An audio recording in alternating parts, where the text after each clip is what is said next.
Welcome to Reviews on the Run. Here's a hint of what's on the show today.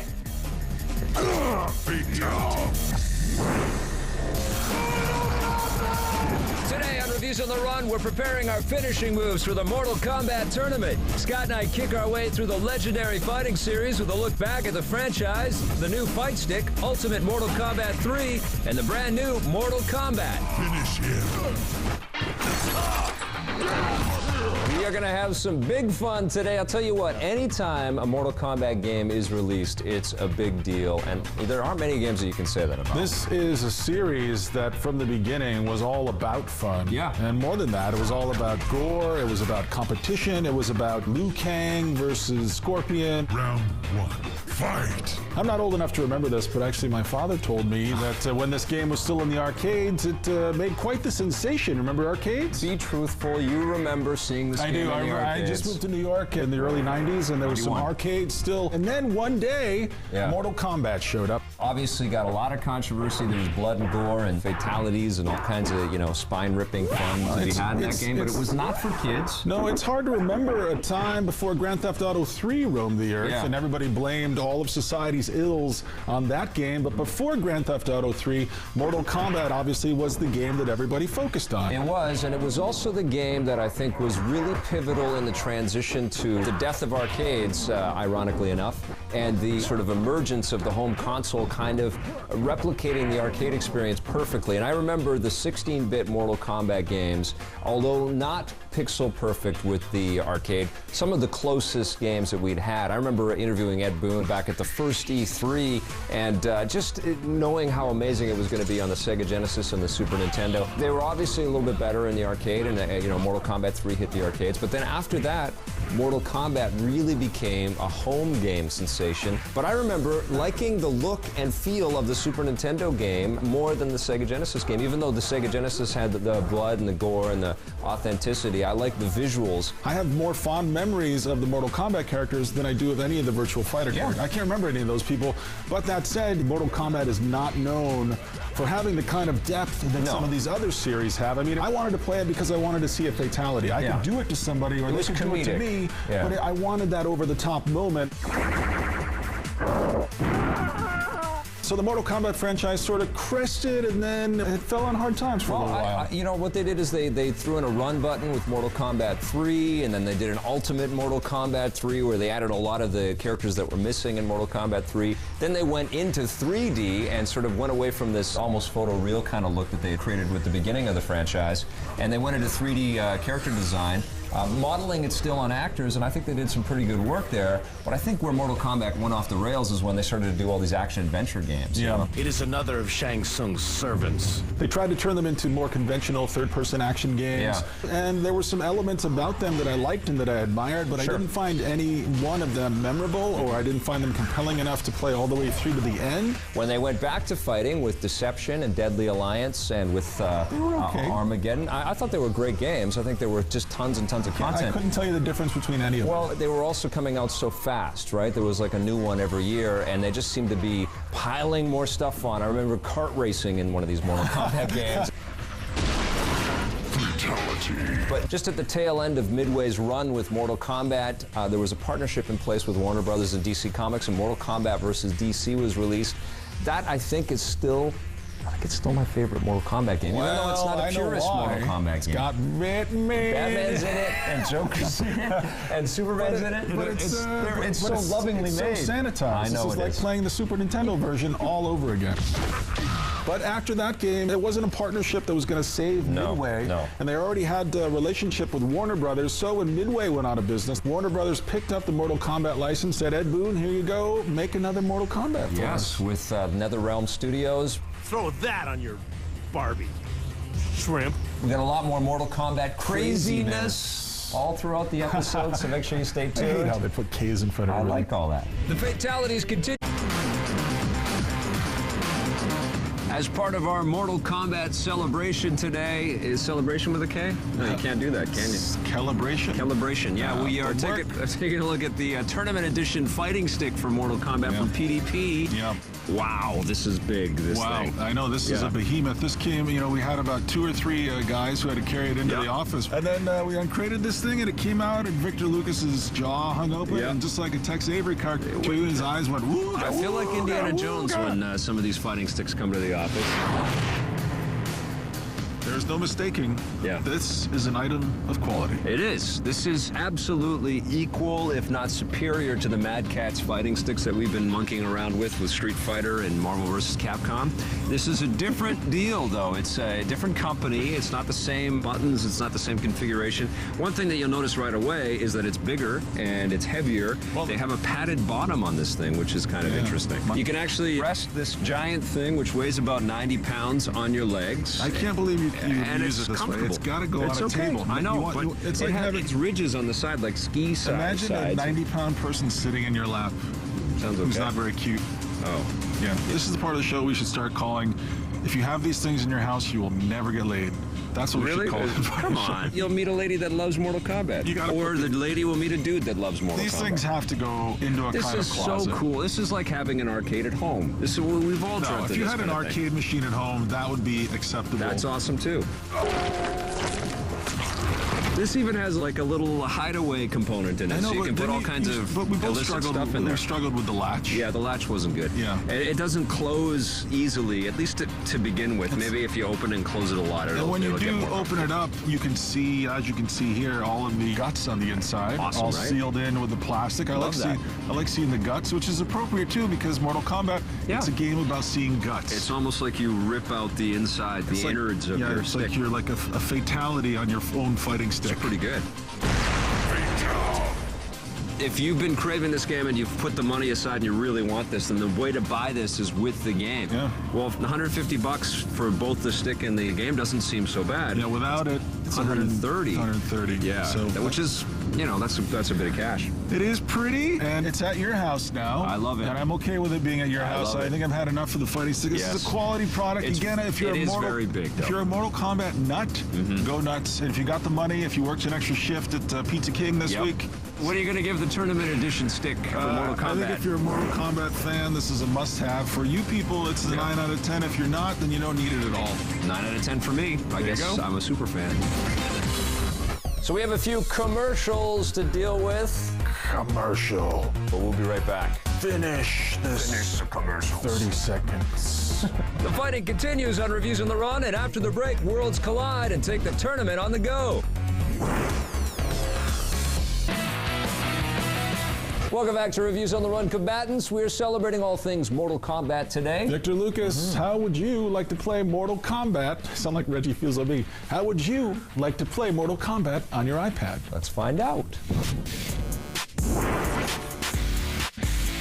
Even if you're an on-the-go gamer, you can get your Mortal Kombat fix with Ultimate Mortal Kombat 3 for the iOS platforms. Yeah, what do you think? You know, the weird thing is we used to go to arcades and play these things. I know. And now you can just, like, bring out your iPad.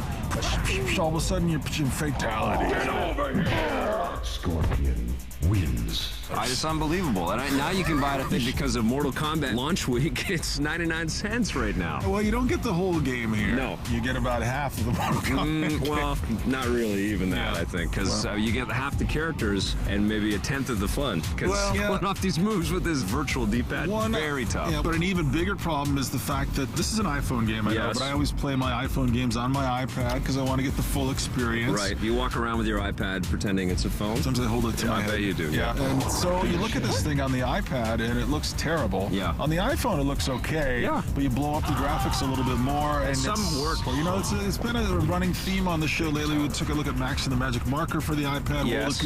That great marriage between content and gameplay and the platform. This is not a great marriage. No, and I think a fighting game can be done well on this platform. It's still terrible. This does not belong in the this tiny little buttons, especially on the iPhone, when you try to press the maneuvers, like even getting your thumb to hit these little tiny on-screen buttons is stupid, and the D-pad just never goes where you want it to go. They did cheat, just like we are cheating a little bit in Super Street Fighter 4 for the 3DS. There's an on-screen special button that you can press and get special moves anytime that you want. But that's such a cheap out. Yeah, I know the whole point of playing any fighting game is to learn the nuances of your character and to pull off these complex moves and to look awesome and feel awesome while you're doing it. And if you take that away, then what you're left with is a hole in your wallet.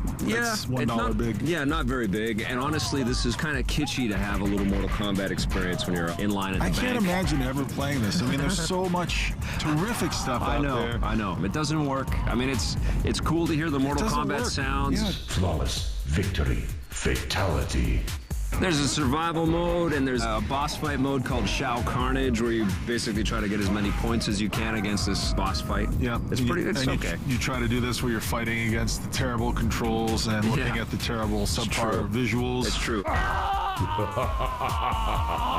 You know, we've been playing the console version of Mortal Kombat, and what a treat it is to go into that pause menu and actually learn some of the depth of the game. In this one, all you can do is switch between 5 buttons on screen, which is the one that gives you the special move cheat, or the 6 buttons on screen, which makes it impossible to play. This is so thin. I know. And it just feels thin. It feels like a good wind would blow this whole game away.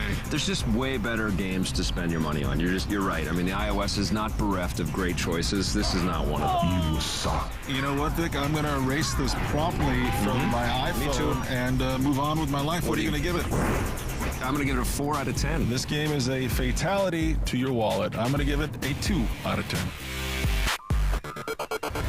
The hits just keep on coming. I see what you did there. Coming, not with a C, but with a K. Clever. Yeah, but we're going to talk now about comic books, which I love. I know you love. That's right. Marvel vs. Capcom 3 came out earlier this year. That was with a C, actually. You can't do Capcom with a K. No. Big comic book superhero fighting game, but there was one with DC and Mortal Kombat.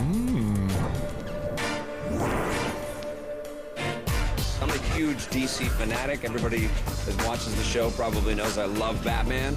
And I grew up reading DC comics and have been very disappointed with the way that DC has been handled in the video game universe. So I've been looking at this game with a kind of a suspicious, hopeful, but cynical kind of take on this. And I love the game.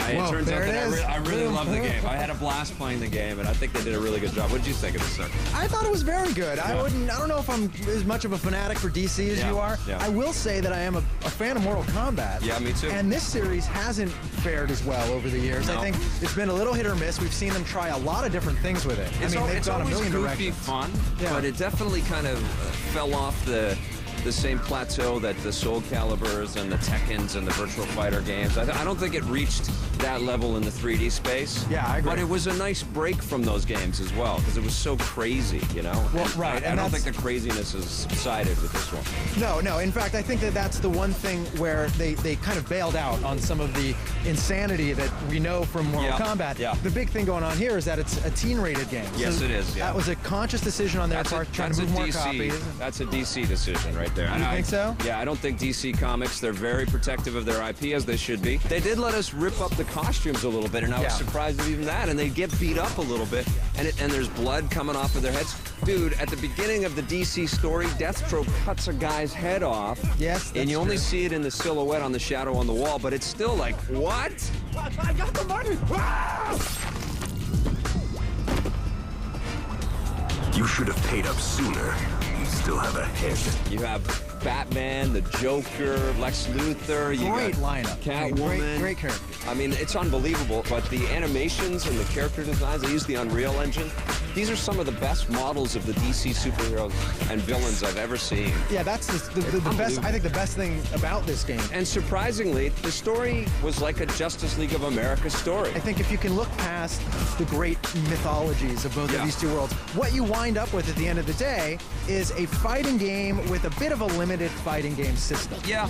There aren't that many moves per character. It gets a little repetitive the more and more you play it. It doesn't have the depth of, say, a Soul Calibur No, it doesn't. You know, from my perspective, I think Marvel vs. Capcom, the two games that Capcom worked on ages ago, are kind of considered classics for that genre and for Marvel fans out there.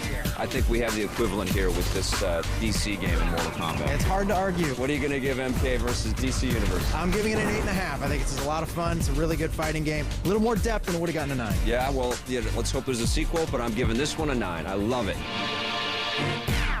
So, you happy now? Your dream came true there, my friend. Generally pretty happy. I do want to see Marvel versus DC, and I want to see Street Fighter versus Mortal Kombat. Can we make that happen, guys? Are you done? Is that the end of your dreams? No, there's still some more dreams. That's all the time we have. We got to take a little commercial break, and then we'll be back with more of Vic's dreams after this.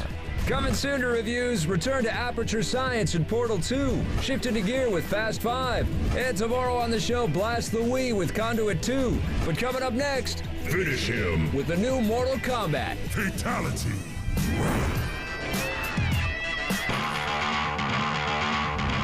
Welcome back to Reviews on the Run. Now notice all this scorched earth around us. What just happened? Vic and I are live on the scene here. Liu Kang and Kano, they just had a blowout battle. Who won? They didn't really. Our good friend Ed Boon is still making Mortal Kombat games. NetherRealm Studios. Is this the kick in the ass that the Mortal Kombat series needed after a lot of weird off years? Well, listen, I mean, they've had a lot of success even in their weird off years. I had a lot of fun with Deception and Deadly Alliance and Armageddon. They had the adventure games which sucked, but the fighting has pretty much always been pretty solid with Mortal Kombat. This one goes back to its roots in a big way and celebrates the classic 2D gameplay. They also made this game, I think, with its layers and layers of menus and tutorials, incredibly accessible. Like, this is not a fighting game that will be intimidating to anyone. You're going to figure out how to do these special moves very quickly. Everybody feels a little different this time as well, which is cool. Yeah, I like the fact that there's no mystery about the fatalities and stuff. It's all very upfront. They want you to be doing the special moves within the first 5 minutes of picking up the game. It's not like you have to go find some secret FAQ online to learn how to do these things. You're going to see lots of cool things on screen right now. You're going to be doing those things as soon as you take this game out of the box. But you know what? There is tons of depth. This is an incredible single-player experience, and I don't know if I can say that about every fighting game, even the beloved ones that we played recently, like Marvel vs. Capcom 3 and Super Street Fighter on the 3DS. This is amazing in its depth. This one is mature. It's got some really grotesque stuff. It's been banned in Australia, but, you know, people... They never ban anything. Well, people are dismembered, and there's X-ray attacks and stuff like that, which are incredibly cool. It's super fun, is what this game is. You know what? I found myself laughing and really appreciating the little touches in the game, like after Johnny Cage wins a match, he'll stand there and his glasses will suddenly just involuntarily break off his face. Poof, he whips out a new pair, puts them on, moves on to the next match. And I'm taking you down, I'm taking you down, I'm taking you out, I'm taking you out, and I'm taking you out for dinner. My biggest problem with the game, because obviously I touched on a few smaller problems, is I don't think that there's enough staying power to keep me playing this for more than an hour or two. This feels like a good weekend rental. You'll unlock a bunch of stuff, you'll have fun. You don't want to own this? I don't want to go back to it. I think this is an own fighting experience. I can't imagine Friday night coming around saying, I'm in the mood for some Mortal Kombat. I think you do. It's like NBA Jam, and it came out of that same school. This is one of those games that you're going to play with your pals, and you're going to play with people online, and make enemies and make friends online. I'll say this. The first hour I spent with this game, I was miserable. And then the second hour, I started to have a lot of fun. The third hour, I had a lot more fun. And then I kind of just was done. I think that if I went out and I spent $60 or $70 on this game, and I was done with it after 3 or 4 hours, I would feel a little gypped. That's not how fighting games work, though, man. You don't want to play this thing like you play an Uncharted game or something like that, or Metal Gear Solid. You don't want to just dive in and see all of the content right away. You want to go back to it piece by piece and then get into lots of online competition with people. I think this is a must-buy. I think it's fantastic. I don't think it's as fun for me as the DC game was, but this is, I think, number 2 in all the Mortal Kombats for me. Number 2 is right. I'm going to give it a 6.5. Wow, man. I'm giving this an 8.5. Great game. No! Damn you! You have a challenger, Kano. Pretty boy ain't gonna save you this time. Round 1. Fight!